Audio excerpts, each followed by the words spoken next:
Fear Not Denizens Parade is here, aka the new voice of freedom, aka Father of the Sea and Sun, aka King of the Core. Before I introduce my very special guest, I want to welcome you all back to the Core Creators Podcast, where I interview creators across the HoloNet. And today, I have none other than the co-host of Off the Rack Rebellion, founder of Burgundy Squadron, and father of intergalactic fashion, the long-awaited return of Billi Maddox. How are you today, sir? I'm doing great. Great. Thank you so much for having me. It's always fun. I love your intros. Thank you so much. Sets the vibe so perfectly. Yeah. I'm actually going to explain why in a future video. I've actually had it recorded, just need to be edited. Why I do the intros, I do the way I do. But a little quick tease. There's a lot of podcasts I've been on, and the energy's always low.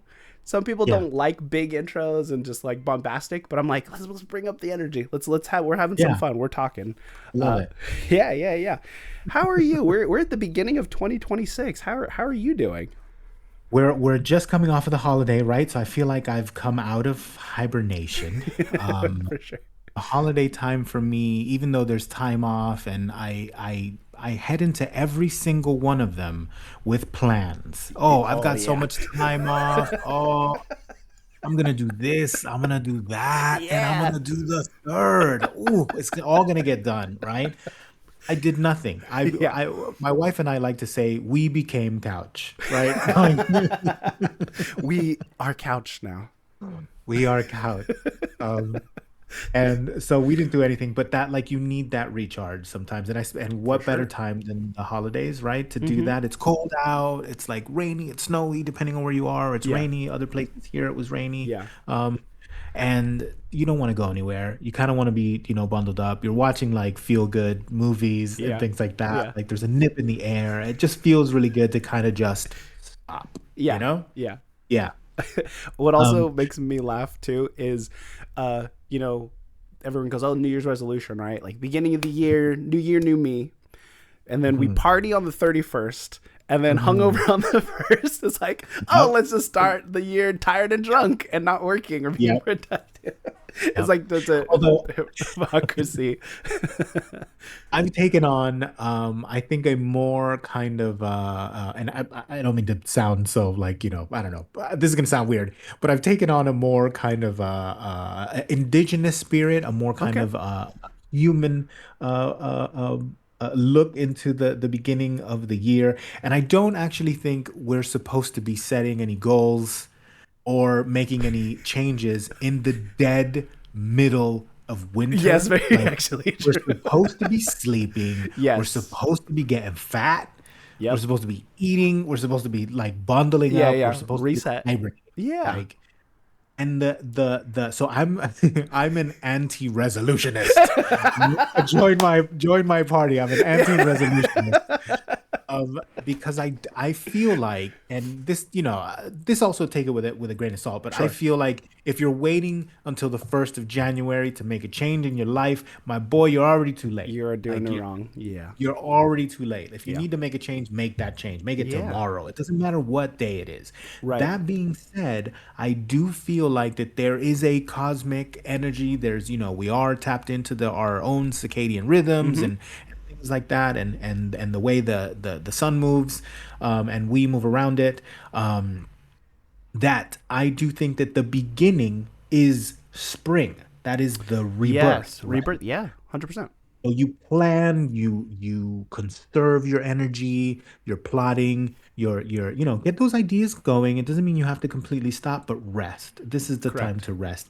And if you really wanted to pick a moment to make a big change in your life, cosmically, it will help you to do that in the spring, I feel. Yeah. Because you will be joining the rest of the earth and the natural world in also doing something fresh and new. No, I love that. I love this conversation because that is something I wanted to ask about, is like, what ideas and plans do you have for 2026? I think I'm a big proponent of, if you have a goal, start it now. Like, why wait till why sit on it? Why watch the paint dry? Why watch everyone just, and not comparatively, but like, why let life pass you by when you can actually just make the change now? Because like doing it now, we're like, oh, I'm going to start my workout on Monday. And Monday comes around, then you're not doing it. Like do it when you're actually like feeling the passion and the energy to do so, is great. And then also too, you don't want to, I love your point about the spring being a rebirth. But if you're going to have an excuse about it being cold outside, there's going to be other roadblocks in your way where you're going to give yourself an excuse to do the thing you were supposed to do that you're not doing. I actually was telling a friend, and I wrote it down because I was like, oh, this is not a bad quote, about roadblocks. I said, life is always going to give you roadblocks, but success is how you navigate around those roadblocks. Nice. So it's like, it's expected. Life is going to be difficult. Things are going to be thrown in front of you, but how you navigate around it is how you make the story, how you build character, how you are accomplished. And that being said, how did your 2025 go and previously? Because I was looking at the date when we recorded. It was almost 2 years ago when we recorded Core Creators. It was April 18th, 2024. So we're almost at, we're in January 2026. Right. But when we've talked, of course, since then, on your podcast and everything, but from when we started that and then till today, I wanted to ask you just Burgundy Squadron as from the inception to where it is now, what are the things that you're proud of or favorite moments? Oh, well, I think it was later in that year that we became acknowledged by Lucasfilm. Now, I say that I am very proud of that because I feel like the people and our friends and our community that we built and the nature of the way that we do costumes, sometimes it feels like it's like maybe not as legitimate as the others because we're dealing with our own like made up characters or whatever. But I really do think that helped kind of, it kind of legitimized these people. I didn't need it. Like, I'm not also trying to like grandstand or anything, but like, I didn't need that. I knew that what I was doing, like, had worth, Yeah. But I do think that there was, it sent a shockwave through our little community and through our chat even. When that news came in, I really did feel like a lot of people kind of raised their chin a little bit. Yeah. And that I think is what I'm the most proud of. Yeah. Because even though this was an external kind of what is that? An external validation, right? Like it doesn't mean anything, but if you take away like if the people that heard that news that were in Burgundy Squadron then kind of like, sort of straightened their back a little bit more and sort of held their head a little higher, knowing that they are now legitimate, but they always were, Right. Then that is what makes me really proud. I was telling people that were like, oh wow, we're official now or whatever, they were saying like, oh wow, like we're actually like a thing now, and I would tell them no, we always were. Yeah. We always were. We're just being acknowledged now. Right. Like we always were real. This always was real. It's just this external force has now said like, oh yeah, you're right. You are real. Yeah. You're a real boy. They're like, I see you. No, I like that sentiment because that's how I feel. Like I was always proud to be a part of the squadron, but now when I tell people that like, oh, I'm a bounder and I'm in a costume group, I say I'm in a Lucasfilm acknowledged costume group. So it's not just like, oh, it's a little hobby with like 5 people. It's like, no, we are actually like a legit thing. Yeah. Like, I'm a legit thing. I was around with the inception. Billy hit me up. He was like, hey, you want to be in this squadron put together? Exactly.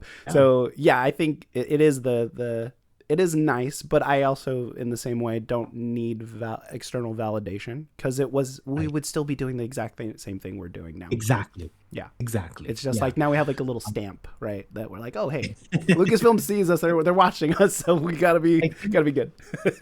I think what it did do is that more people sort of felt like if they had an idea for an original character, they now know they have a home, so they're more likely to take that first step. And I think that's a special thing. I think we created a home for a misfit group of costumers out there that didn't quite fit in anywhere else. And I think, yeah, and I hope it spawns other like costume groups. Like I'm dying to see a villainous version of Oh, this kind of thing, I right? thought about that too. Yeah.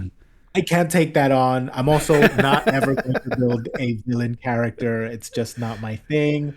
But I would love to see somebody take that on. The one thing that I will say is that in the 2 years, I do think that even though the people that are acknowledged by Lucasfilm are costume clubs, right? They all Yes. fall into costume clubs. I think as we continue to evolve and grow, I'm starting to realize that we're more of a character group more than a Costume costuming club. group Sure. because Yeah. they go hand in hand. No one can. You've got a rad costume. Great. If you don't have a story, it's not. Yeah. You got to do that. Yeah, it's got to Yeah. be real. It's got to feel real. Yeah. Yeah. Yeah. I on that line of thinking, what do you is there any ideas of what you want to improve upon with Burgundy Squadron moving forward, let's say in the next year or two? um, I always say that the the numbers don't really concern me. Like I'm not looking to like grow this into like a 15,000 member thing. Yeah, no. It's a misfit bunch. It's a Yeah. misfit bunch. I think that want to tell these stories that I feel like even from a young age wanted to not only be in that universe but wanted to be themselves or a version of themselves in that Hmm. universe. That's what got me into costuming. I never well, I mean, maybe this is a little too heady, but as a Latino kid, there really wasn't anyone for me to connect with, Sure. truly in the films until very recently Recently, with yeah. huge Latino takeover of Star Yeah. Wars, and others, right? But which is wonderful. Um, so I loved these characters, I loved Luke Skywalker and all this stuff, but like I never felt like I wanted to be Luke Skywalker or Yeah. whatever, like I always wanted to be in that universe and be myself or a version of myself or my own character.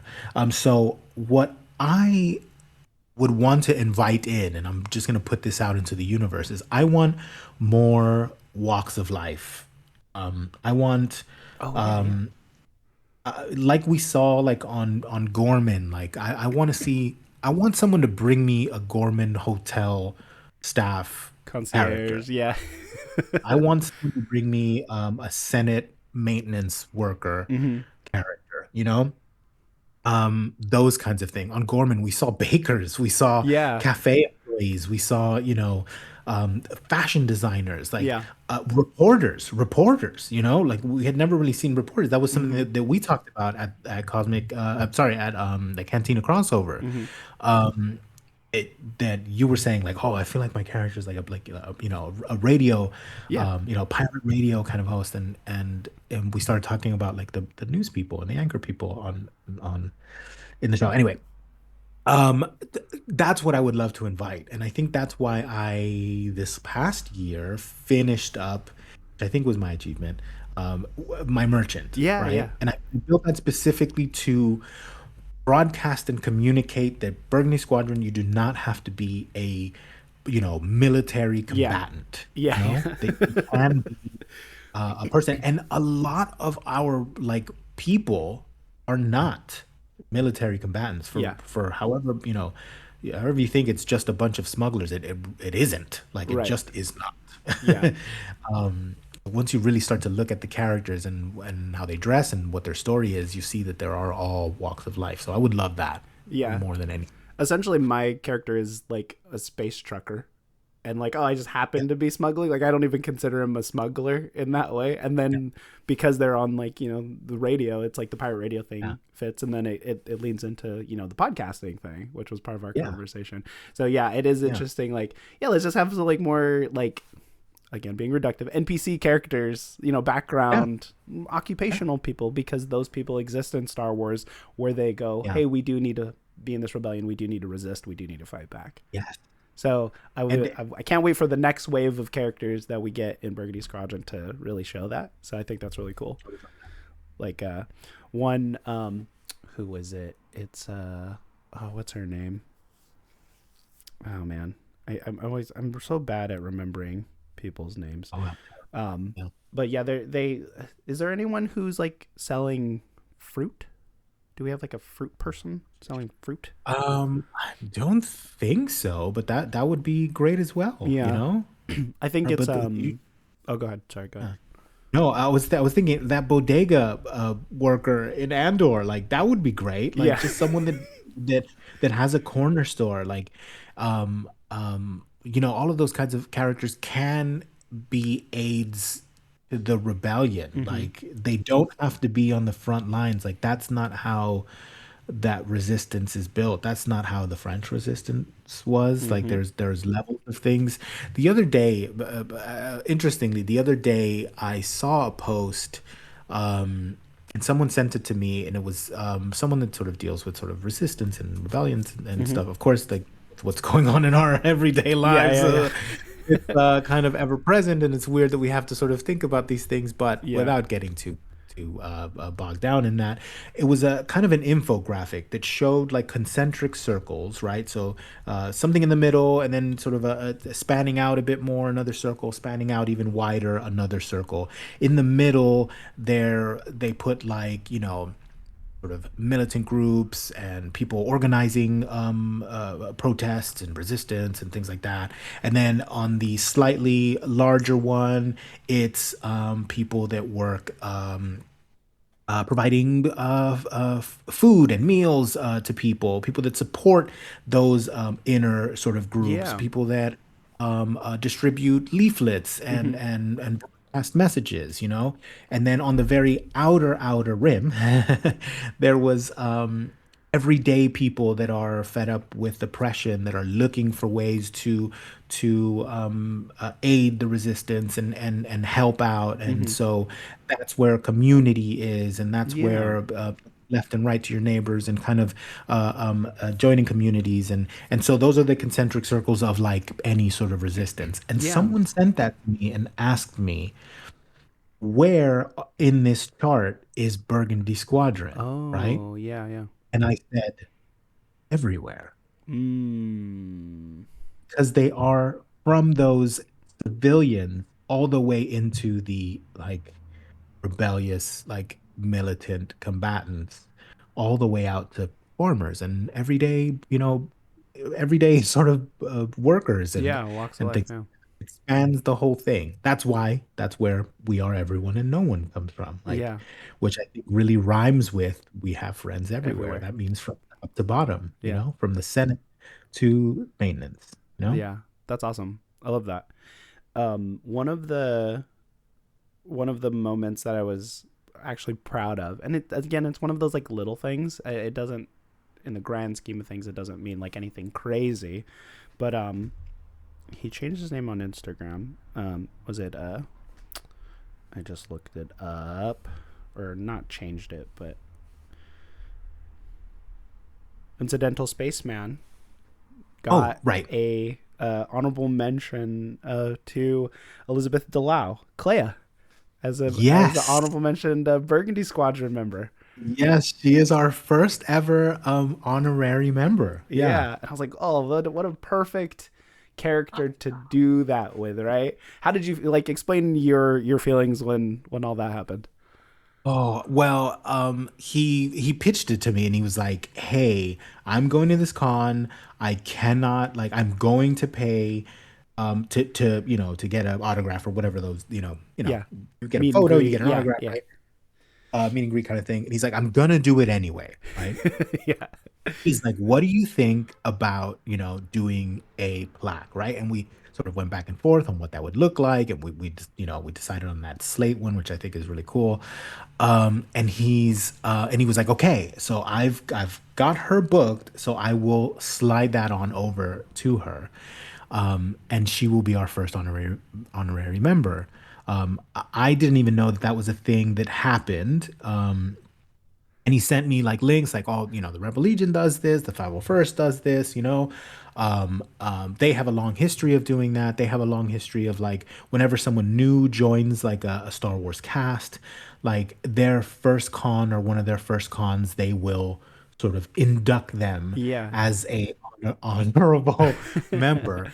What I love is that they had a full kind of a stage thing that they did to induct her. I think it was a panel, and before the panel, they were going to induct her. No way. But it I was didn't the know it was day that big. after we inducted her into Burgundy Squadron on the low. So, so Burgundy Squadron was the first costume club that she's ever been an honorable Okay. mention of. Yeah. Yeah. I just want to put that out there because we did a full on like infiltration spy job and had her in a day before the others. Yes. They again, this was set up by those other clubs, and Mm-hmm. we love those other clubs. They're great, but they did the kind of like a before the panel. We're gonna do this, and we had already We already got in there. Incidental Spaceman was able to also be on stage for that very same thing. He was the one that kind of introduced her, and then she was inducted to the 501st, and I believe the Rebel Legion as well. Yeah. But we already had her. She's ours. Now she's infiltrating them. Well, I'd like to see that more. It was great. We came together as a community to pay for the thing. Like he said, he was like, "Look, I'm gonna meet her anyway. Yeah. So that's on me." That was very generous of him. But then, I paid for half of the plaque. I believe other people also kind of threw in Yeah. for the plaque as well. And yeah, we got that done. I'm hoping to awesome. do more of that. Yeah. Yeah. Maybe Yeah. That was a a big time Diego moment. Luna or Oh, a Pedro I Pascal. have a full on like I have a full on bounty on someone bring me Stellan. Someone bring Oh me you. yeah, yes. We have Yeah, that. that would be I think amazing. that is my dream team is that Andor cast. Oh yeah. I might have an opportunity to get Melfi from Rogue One and Oh. Andor. Yeah, Andor's. yeah, yeah. That's another good one. I like that. I might have an opportunity to do that later this year, but I'm not sure. We'll see. Okay. But yeah, my dream would be bring me Stellan. He's never gonna go to a Comic Con. That's true. Yeah. Just like at his house. Like, not I gonna... know. I'm gonna have to find him. I'm gonna find him. I think he'd be excited for something like that. He speaks very fondly of his time working on Andor. So Yeah. It's yeah, some of these celebrities, well, they offer him some money to go to these cons, so they change their yeah. tune every once in a while. Um, Let's see. but we mentioned it before, the Cantina crossover too, Yeah. where we were in Los Angeles with DISO and some of our other friends in Burgundy Squadron. Tell me Mhm. about your experience. What did you think about the whole event? I mean, I know me and you were both smiling ear to ear, and we're like, we don't want this to end. Yeah, at every single stage, like I was really surprised that D was able to get me in photos not smiling, and I think he did like reprimand me once or twice. I know he did the first time that we shot as well. Like he'd tell me like, "Hey, stop smiling."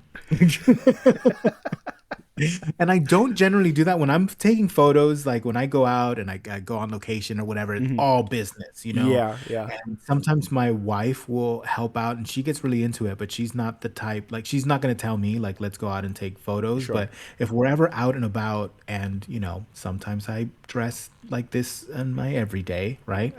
Enough so that I can sneak out a photo here Yeah, and yeah, there. yeah. I'll tell her, can you Can you take please? it, please? And then she'll get into it and then Okay, like nice. pose me and all this type of stuff. So anyway, I'm always all business. She calls it my smell the fart face, right? where Yeah, it's just yeah, yeah. kind of looking over there and like, kind of. Ew. You have a I'm like, very ew. intimidating smell of the fart face, like in your pictures. I'm like, oh man, he's serious. But and I know you as a smiley person, so it's like No, a duality thing, you know, very very Gemini, you no. know, kind of thing going on. No, no, not even Gemini. Yeah. I just turned it on for that because I want a good photo and I Right. want to Right. be able Right. to do it fast, right? Yeah. So anyway, I was smiling from ear to ear. We both were.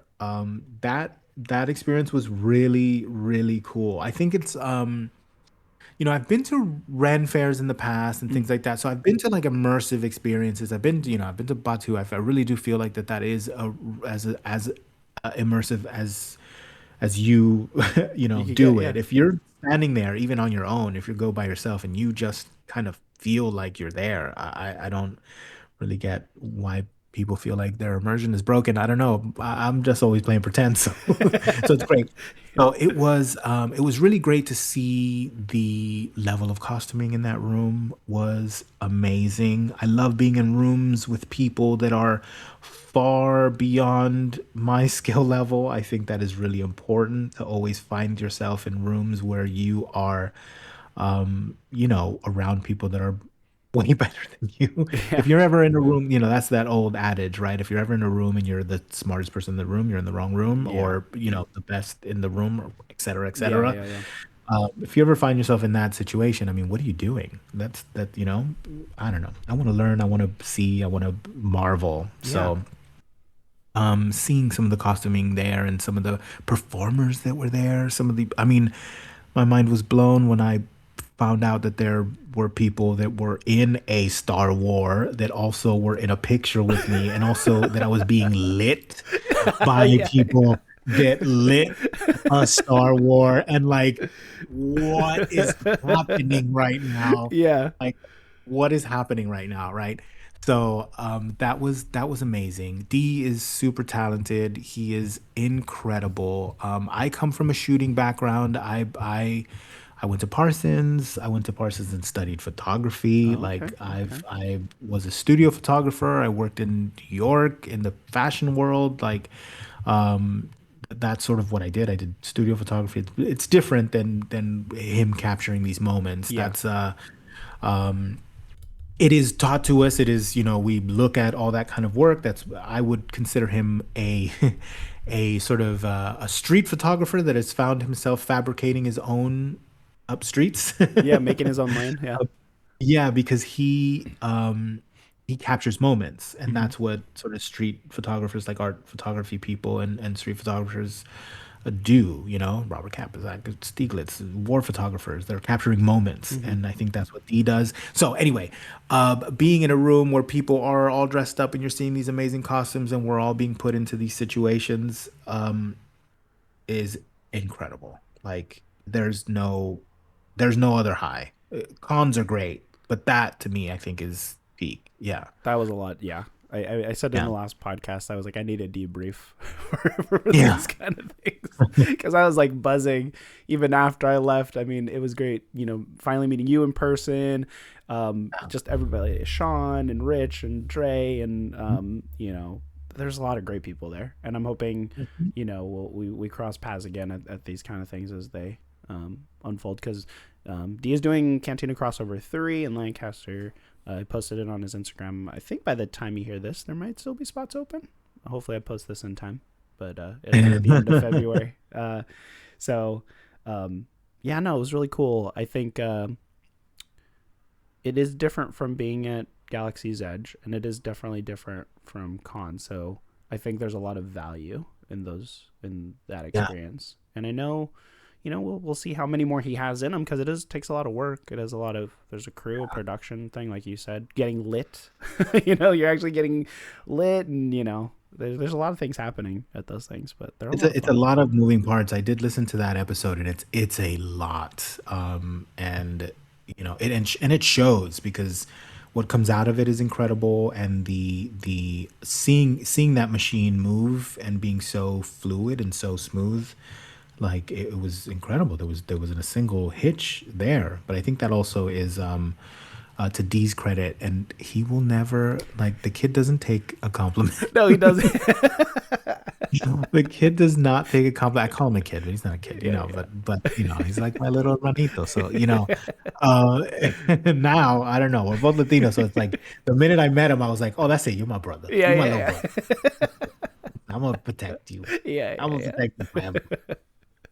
For sure, for sure. But yeah, he can take it. He's so humble, but he's so talented, and I do think that he has a very special gift and a very special eye. But also, he's got impeccable timing, because what you're doing when you're doing these things is you're carving out these moments that are sometimes in movement and sometimes unfolding in front of you, and to be on the shutter and to be have trigger discipline like he has, I'm sure. Yeah. Is kind of incredible. Yeah. Yeah. Even just pulling away, like, because the way it worked is like everyone had their shooting times in different locations. So they were like, oh, we're going to do, one at a time in this like hallway. And so in between, we got a really cool picture of a few of the members of the squadron. I'm glad that turned out really well. I was like, oh, actual, like, is that the largest amount of people we've had in the photo? Oh no, the one that D took at Galaxy's Edge was the largest one. I think D's got me beat by a mile. Yeah. And he will continue to add. I think Space Dive is shaping up to be kind of a really big. Oh, is that going to be a big one? Meet. So I think he's gonna do a group photo, and I'm sure he's gonna compose that like a Renaissance painting like he does. I called that one like the Last Supper of the Burgundy Squadron now, and it's gonna be hard to beat, but I think he could definitely do it. Beautiful movement in that photo. That's textbook. We would put that up, and we would talk about it at length at Parsons if that was like a thing. It's on the website too, right? It's the landing page photo. Yeah. Into costuming for 2026, what do you have planned that you could talk about? I'm curious. What Billi Maddox, Maker Maddox always has something he's surprising me with. Yeah. I always drip feed it, because I have to see it. And part of that is me photographing it and even putting it up and putting it out there. Sure. Like I need to see it in context, and I need to be able to kind of live with it a little bit, and also see like what not really to see like what response it gets, but it's just knowing that it's out there. I know that it's like an iteration that I've put out, right? Yeah. I've got a sea of photos that I take, but I try to do every step of the way. So I've been working on this Rhodian that I want him to be a partisan. Rhodians are fierce. They're from a jungle planet where there's a lot of predators, so they not only have to fight the natural world, but there's also been a lot of like I don't know, for lack of a better word, there's been civil wars within Rhodia, and also outside aggressors. So they're very sort of fierce. They're a warrior class, and we don't really think of them that way. That's why there's so many Rhodian bounty hunters, right? Because they have that kind of killer instinct, right? They have heightened like senses and things like that. That's I don't have that. But that's why I wanted to make them a partisan. It will be a Rhodian that was in the Rhodian Liberation Front, that then joined up the partisans and sort of kind of ran with them for a little while, and then eventually knew that the rebellion was never really going to be his home, so ended up joining a band of misfits who are on the right side, but handle their work by any means necessary. So joined Burgundy Squadron. And the way I'm working it out is that him and Maddox have a past. They have history. There was a point in time in Maddox's story where he was essentially on the run from the Alliance and from the Empire. It was during a period where where Alliance intelligence was kind of trialing him to bring him into the fold, and sent him out. He would do missions for money for them, spy work, Yeah. stuff. And then they sent them on a mission to get in and out, to get some information from a Star Destroyer. Probably had, a log of a bunch of different outposts and whatnot that I'm sure the Alliance would just sit on and not do anything about.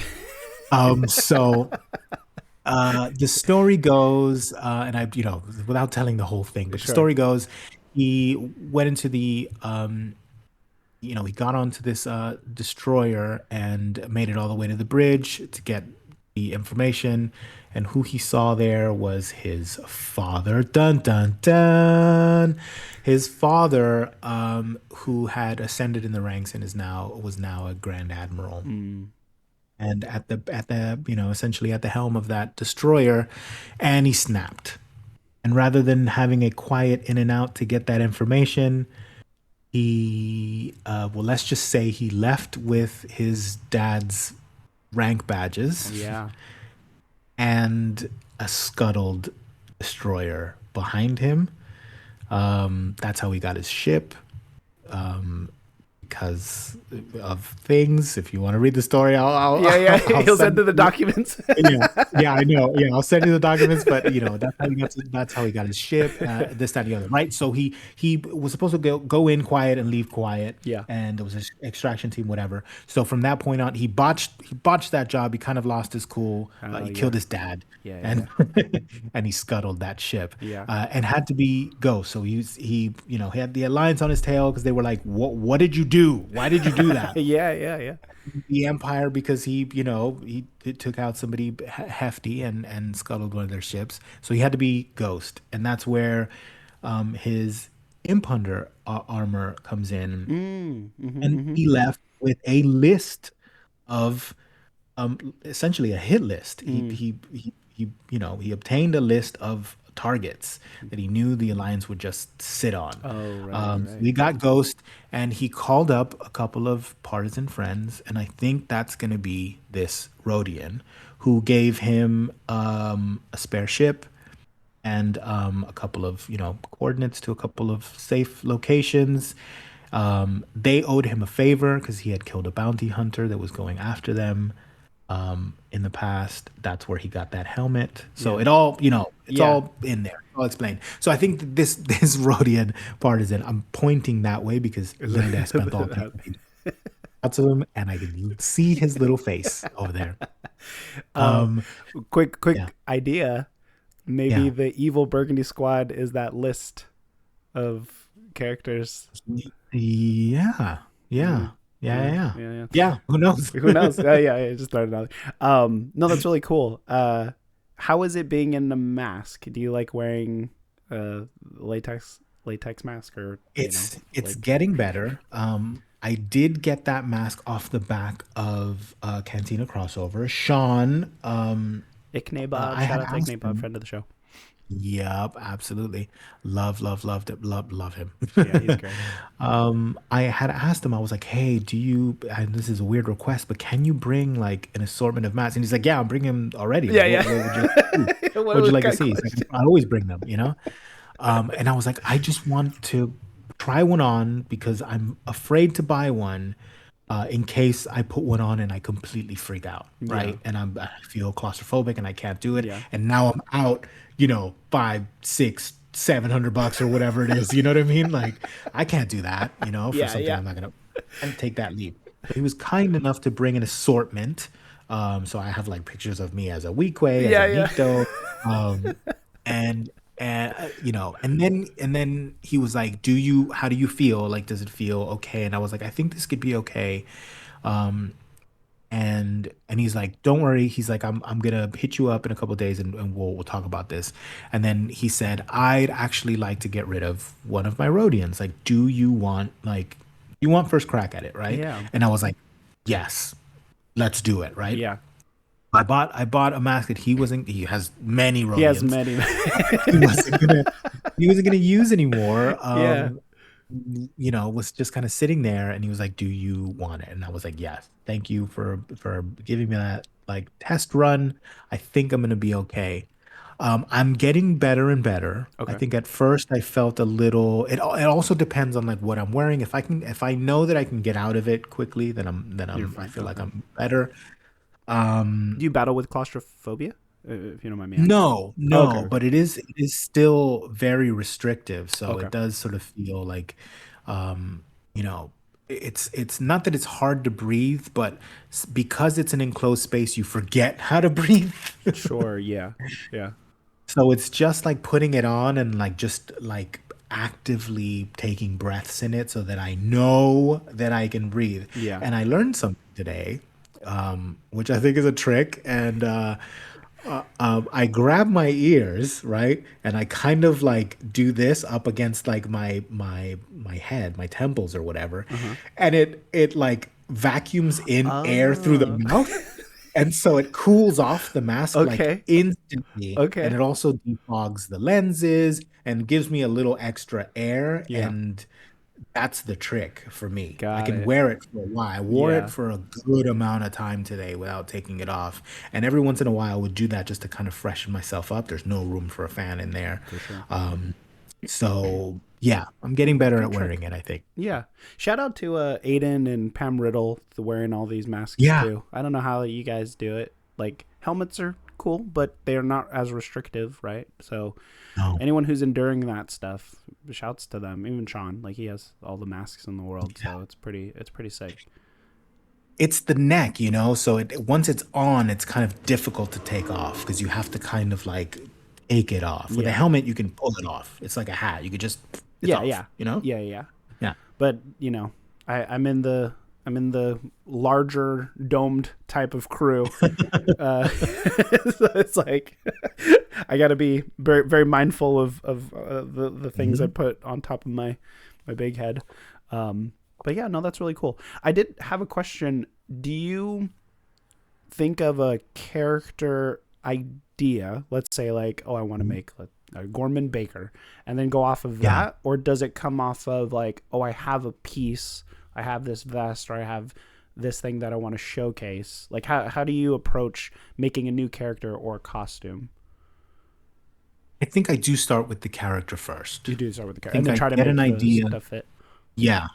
I think I have enough in my closet now that I can I don't really feel like I need to acquire anything anymore. I Yeah, do feel like I have enough a variety of items that I can mix and remix and create different types of characters, even with the same few garments. hmm, So I come up with the character first. I want to tell this story. I want to create this person. This is hmm. something that I was talking to D about on Off the Rack Rebellion. Check it out on YouTube, Dad Pat Batch.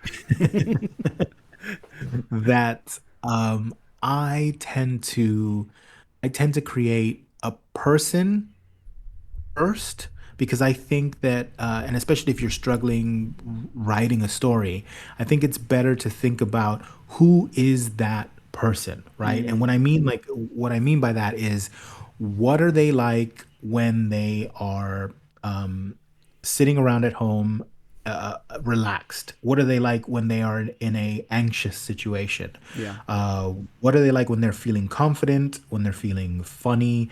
Are they funny? How do they speak? How do they handle tense situations? If you can create a character where you know how they would react in these types of situations, you can then drop them in any situation, yeah, and the story will then come, right? So if you don't have a fully rounded person, you people might find trouble in navigating how to tell a story because you don't really know how they would react. You yeah. know? I like that. Yeah, when you were saying that, like, how do they dress in other situations? I thought of Yeah. Dedra, where we saw her at home and Yep. dressed in like imperial PJs, if you will, right? Like, so it's like, oh yeah, they actually are, makes them feel more grounded, more Yeah. relatable, and those, like, even just being in these people's homes and kitchens and saying like, we're diving into like the background, like, oh, what salt and pepper shakers. They have. I actually got some salt and pepper shakers. That's why I mentioned it with like a little. Yeah. Feels very Star Wars, like with a little window on it and everything. Yeah. But yeah, that's a cool Yeah, I think approach. the very sleek hair of like Daedra, even if she's at home, she's very like put together and Hmm. very like sharp. So even if she's at a state of relaxation, it's all very like kind of rigid and regimented. So and that's who she is, you Yeah, know? yeah, So it reflects in everything. Yeah. yeah. No, that's really cool. Because I have a couple of characters that I want to do, and I was, um, my approach. I think my approach is the idea, and then how I can execute the costume if that's feasible. Yeah. Because I feel like I am Yeah. restricted on like what I have. I have a Yeah. smaller place, so I don't want to have too many things and then stuff's not being used. I try to be Yeah. more practical with that kind of thing. Yeah. Because I don't want to just grab a piece and then it's like, oh, it's only used for this one time where once a year, maybe every other year I wear it. Like I want to wear it like more often, or even like in an everyday situation. Yeah. Um, and so yeah, I was just curious how you approach it. Do you outside of the Rhodian? Oh, actually, what was the inception of the merchant character? That was both. Uh, I had an idea after playing Jedi Survivor, Mm-hmm. and seeing the people on Kobo. I always loved the background characters. I thought that was it was very rich.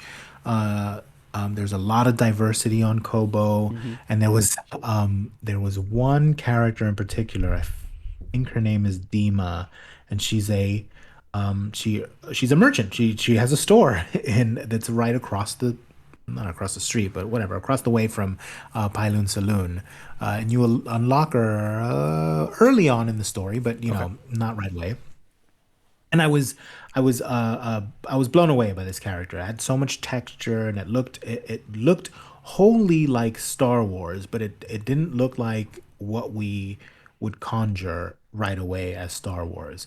She wears this big hat. I did sort of take inspiration where she has like things hanging from her hat. I sort of took that in my own direction, but I did sort of add beads Yeah. and sort of teeth and things that sort of hang off there. So she has like all these trinkets and things hanging from her back, from her hat.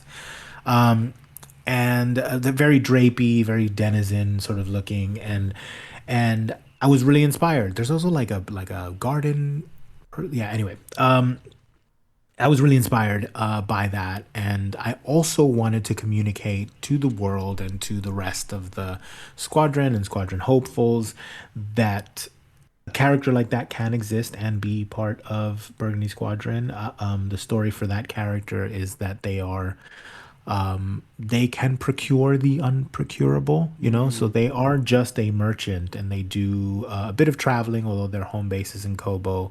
But they do travel around to find items, and they've gained a reputation for being able to find things that are difficult to find. Mm-hmm. And in that is how he aids the rebellion and whatnot, in not only locating items and hard to find ship parts and even components for weaponry and stuff, but also maybe even people. Yeah. If That's you can really find, yeah, Yeah, I yeah, like that. I really love the silhouette of the build you have, even just the large hat and the draping. It's so cool. yeah. Like it's one of my favorite looks that you have,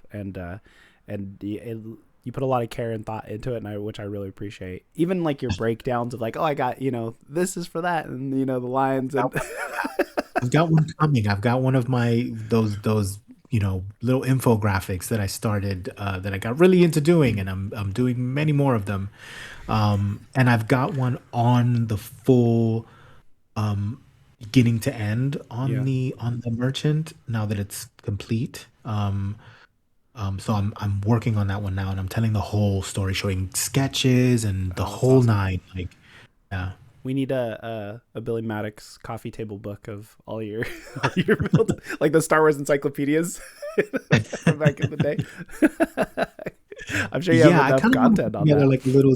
I want to put it. Somebody said like, "Oh, I would love this as a zine." The Hmm. ones that I've only done like maybe 3 or 4 of them now, Yeah. but I'm really into them, and I feel like I've got like a flow on it and a little style of how these little things are being told and these tips and just showing people like what I use. I want to demystify all that stuff. I always want to sort of share that information.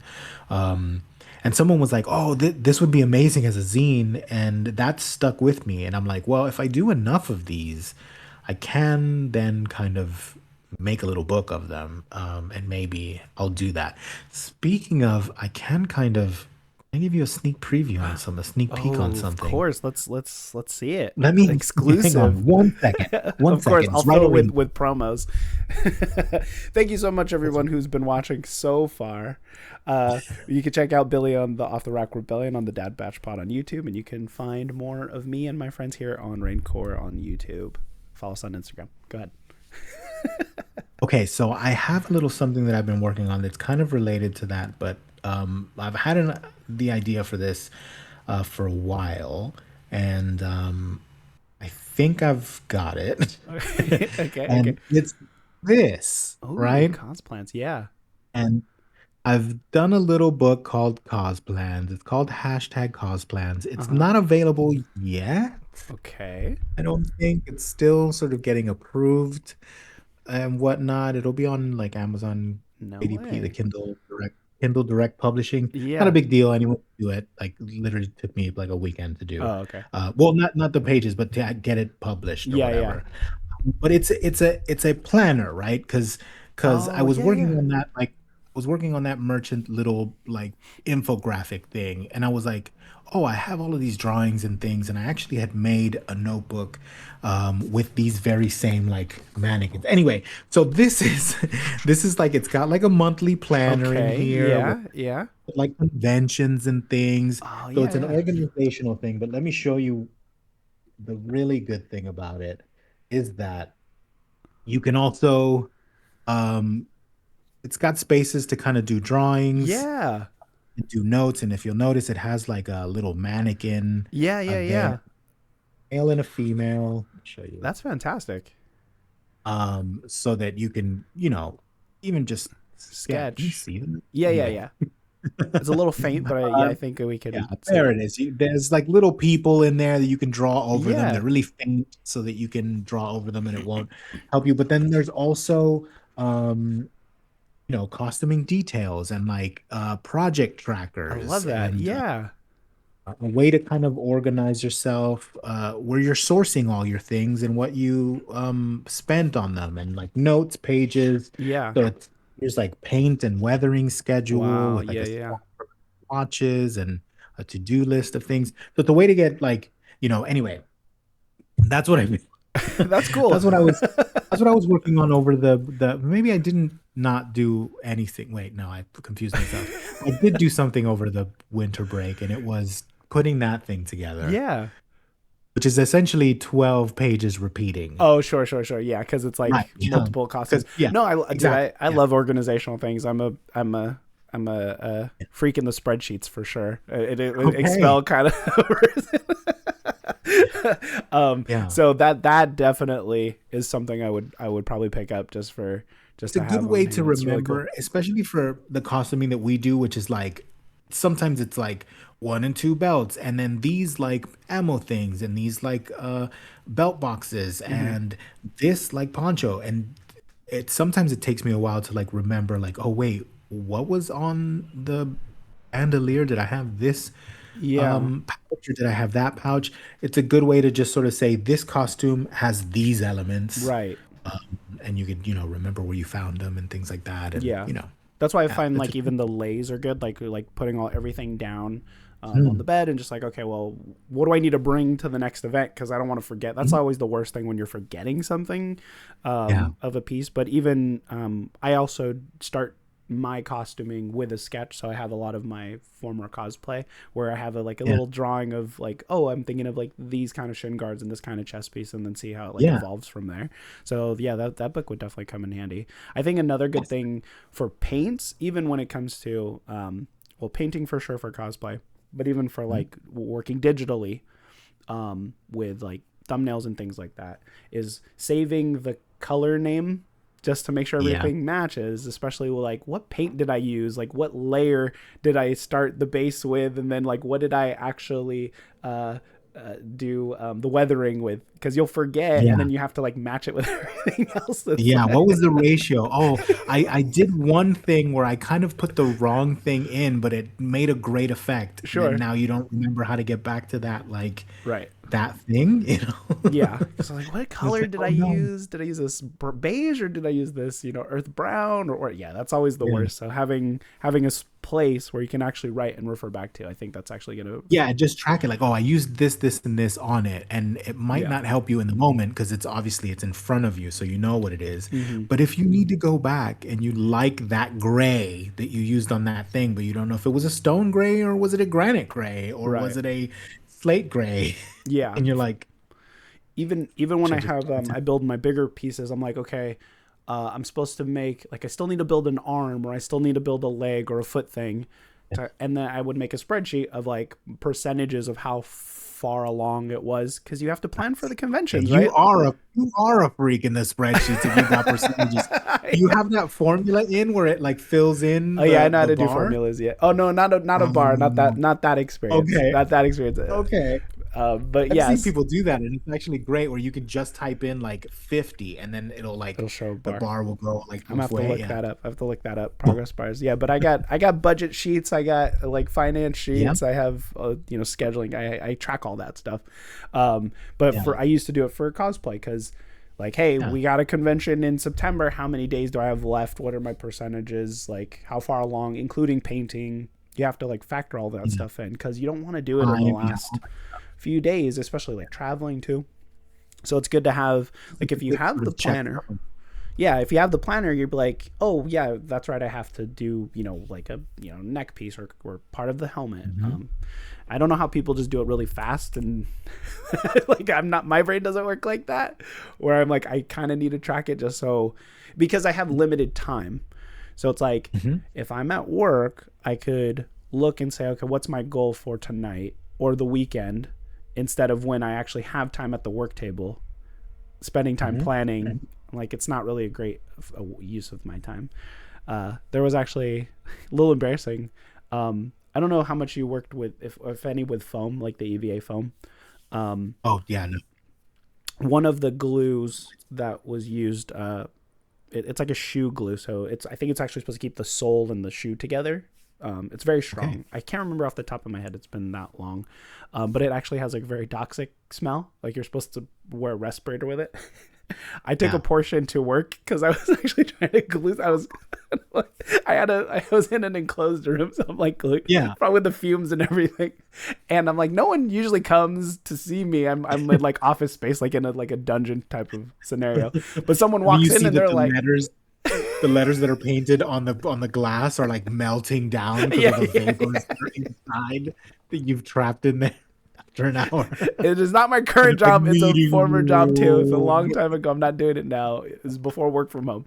But yeah, I'm like trying to like put things together because I'm like, I don't have time. Even spray painting in the parking lot, just like, I put cardboard down and just spray paint really quick and then put it back in my car. But there was one time where someone walked in, they're like, are you getting high in here? What's going on? Oh no, I promise I'm not. I'm doing something way less cool than that as I'm building a costume. I mean, it's cool for us, but like, you guys, you wouldn't know.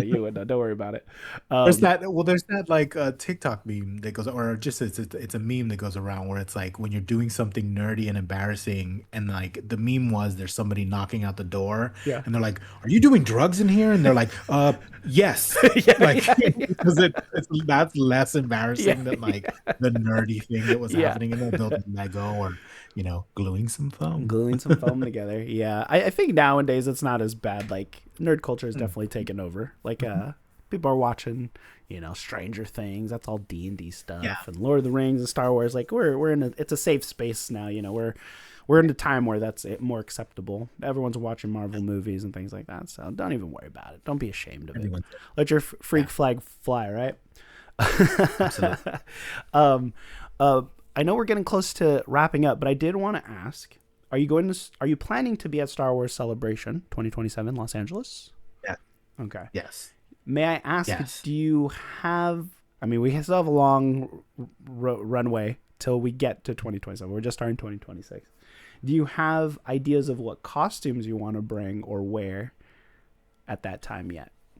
Yes, obviously it's a little difficult. It's a little more difficult for me traveling internationally with Sure. that kind of stuff. So I have to figure out how I'm going to pack stuff or ship Ship stuff. it, yeah. That's usually the people way people do it. So that so that then I can just ship it back and it'll get there after me. Um, but yeah, so I think that's what I'll have to do. Um, I'm gonna use this year. I'm gonna use Rebel Scum Con as a test run because I'm going for about the ticket for the weekend for Rebel Scum Con. So I want to do all 3 days. I want to do 3 cosplays. Maddox is easy to travel with. Right. Yeah, I think it's going to be really easy to pack the Rhodian, and that's a very comfy costume. Yep.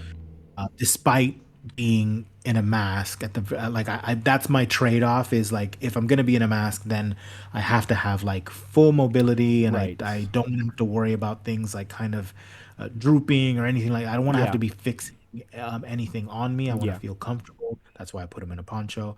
Oh yeah, It smart. makes it very easy Yeah. because of the discomfort of the mask. So I think it'll be easy to travel with him. Some people have asked me like, "Oh, are you gonna bring like a Mando to Celebration?" And I was like, I just don't know if I can do that. Yeah, it's That's tough. just so much stuff. Yeah. I'm trying to work out a way where I can bring my the merchant. That would be my dream. Yeah. Maddox, it would be the Rhodian, whose name is Quacko Key, and my merchant, who is Mirth. And, Nice. yeah, Okay. I'd like to bring that. I would like that to be my traveling thing, but I don't know how I'm gonna travel with the hat. I was talking to D about this, and he was like, "Just wear it. Yeah. Just wear it on the plane." yeah, And wear I'm it on like, "For 10 hours?" Yeah, that's true. 10 hours is ridiculous. Yeah. Because that was something I had to consider for Celebration Japan. I'm like, am I bringing a lightsaber? I don't think I did. Did I? I might have. I don't even remember at this point. It's a blur. But At the very least, you could take that as carry on. Like they don't really bother with that. Like I've taken lightsabers carry on any time I've ever flown with a lightsaber. So at the very least, that's that. But like any kind of like blasters or anything, like you have to either check it or ship it. Yeah. And I don't want to show up to Celebration like not with the thing on me. Yeah. Like I go without the thing on me. Like that I was a gotta keep- conversation for Cantina crossover, which I'm like, should I bring? Am I bringing a blaster? But then I show up and I go, hey, does anyone have a blaster? And then like a whole crate of blasters shows in front of me. So I'm like, okay, I don't need to bring it. You just heard a lot of like Yeah. Like, John Wick style, just like everyone's just pulling out blasters and putting them on the table. So Yeah, I think with also the didn't weaponry in LA, I think we'll be fine. But the hat is large, so I am curious what solution. I say ship it. Yeah, but it's also like it's not like it's rigid enough, but like if it's mistreated, it'll show up. What's the Busted. like kind of the width that it is? I would say it is maybe 2.5? 2 feet wide. 2 feet Maybe wide, Two, yeah, yeah. 2 feet wide, something I around say there. like a 24 nice inches. bubble wrap, and then just on its own ship it to like D or something. Yeah, I think so. I that think would that's be the way to do it. Yeah. We'll see. We'll see how I handle that. I might. Oh yeah, I don't know. I would have to wear it. And then I was thinking, well, when people come back from like Cancun and stuff, they come back with like sombreros and they wear them Yeah. on the plane. Like, and nobody says anything. Mine is smaller than a sombrero, but it is like It's definitely large. weirder. Yeah, 10 hours though, because like you would even want that on your lap, or because you would if it's probably not going to fit It wouldn't be underneath. no, it wouldn't fit So underneath. yeah, it doesn't sound. I think airplane. Just even if I you think. could, I don't think it sounds comfortable. Yeah. Yeah, I'm trying to think of what I would definitely. I mean, I'm definitely doing like soft goods, and I had ideas of what I wanted to do, but it's blanking now. But for sure, like I want to go light and mobile. Yeah. I don't know if I'm gonna have any like crazy armor things. I mean, I am in the same state, but I still have to fly. So I could Yeah. technically go in a carry-on because I have like I'll call it a pseudo Mando idea that Yeah. I was then kind of kicking around because I have this cool helmet by what is it, Yeah. Hosbrave I got from him. So shout outs to him that I have a great idea for that I've been kicking around, but I don't know if it's going to be feasible, like you said, to take armor. Yeah. Or That's yeah. but I think if I was in California, I would, I would rock up with a Rolly crate and I Yeah. don't know, try to sidle up to somebody we know and can I put my stuff with your stuff? yeah. Hello, hello, big brother costume groups. Can we please can I put my crate with your crate? Yeah, my friends were actually nice enough because they drove up to Celebration from Sacramento, where I'm from. They when I had my Malbus, the big pack and stuff, and the gun, they drove up in a van, so they were able just to put that in the van for me. I flew out and then was able to wear that stuff. So when arrangements can be made, it's pretty nice.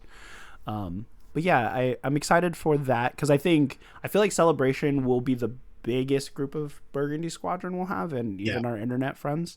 I unfortunately won't be able to go to Space Dive this year. So I'm not going to be there, but I will be at Cantina Crossover 3 as a production crew person. Nice. And hopefully I like sneak into the background in some pictures is my plan. Oh, yeah. He'll yeah. Calf. It just makes it richer. So if definitely show up dressed. I mean, Dre showed up dressed and he was in a shot or two. Yeah. I am kicking myself still to this day that for whatever reason I forgot about Dre. I forgot about Dre. You forgot about Dre? That's I can't believe I forgot. What do you mean you forgot? What do you mean? In what context did you?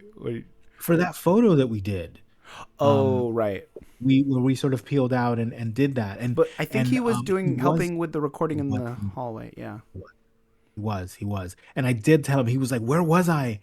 I felt so bad. He was like, where was I for this? And I was like, you were like helping. You were in the middle of like doing the hallway stuff. And he's like, and I didn't want to bother you. And he's like, next time you bother me and you come get me. And I was like, oh, God, I feel so bad. There was a lot of people who didn't make it into that photo, unfortunately. Yeah, I feel, but that was that was all like Burgundy. So not that I would have excluded anyone. Anyone could have been in that photo. But like it definitely was all of the Burgundy Squadron members that were there except for D and Dre. D definitely was too busy and also was just in a t-shirt. So, and Dre was dressed. He was dressed, yes. And yeah, I felt really bad. He was like, next time you bother me. He said it like that, and I was like, I'm so sorry.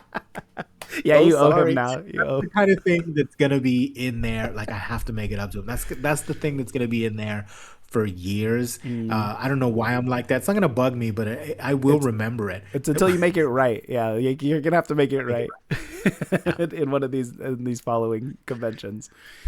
And it was such a good shot, and there was plenty of room. Set it up right. There's plenty of room. It's just like, Photoshop the boys in. I am going to. Yeah. Oh man, no, it was a lot of fun. And I know there are going to be more events as we move forward, and it's always a great time. I'm hoping to catch you sooner than later. But if it has to be 2027, it'll have to be 2027. But where can people find you? I'm at Billi Maddox pretty much everywhere. If you can't find me as Billi Maddox, try Maker Maddox. I don't know what your IG is just Billi Maddox, yeah. My Instagram is Billi Maddox, and that's where I am. So if you're looking for me, that's my home base. Yeah. Everywhere else that's on the internet, I'm just sort of sitting. No, you definitely have some of the better non-brain rot type of content, and I appreciate your looks and the information you provide about your builds, and even your videos are great too. I'm very inspired by the stuff you put. I'm like, wish I could feel that passion for art again, but it's just like life getting in the way. But we do what we can. We do what we can. And you guys out there too. You do what you can, enjoy what you enjoy, be nice to each other. But it was great. Also, I want to say thank you for having me on we recorded an Off the Rack Rebellion. So look out for that. Yeah. And shout out to you and Kate and Remy for putting those shows together. I find them very enjoyable, and I miss you guys. Thank you very much. I can't wait to see what 2026 looks like for you guys moving forward. Yeah, we're all coming back. Somehow Off the Rack has returned. And reigncore. Yeah. So you guys are already in the right place for listening to reigncore on YouTube podcast. Tell a friend. Let them know that we have a lot of fun here. And I'm looking forward to putting out more videos. There's going to be a lot more videos. I still got to do like my Japan experience. There's Visions 3 I haven't even watched. Maul Shadowlord trailer came out that I want to react to. So there's going to be plenty of stuff coming down the pipeline. So it's going to be, we're getting closer and closer to Star Wars season, even reacting to Kathleen Kennedy stepping down and David Filoni taking her place, and what we can expect for that. So a lot of content to talk about. It's just making the time to put it out. But that's the goal. I actually haven't said it on my own channel. I'm going to do another video about it, but I'm trying to do 52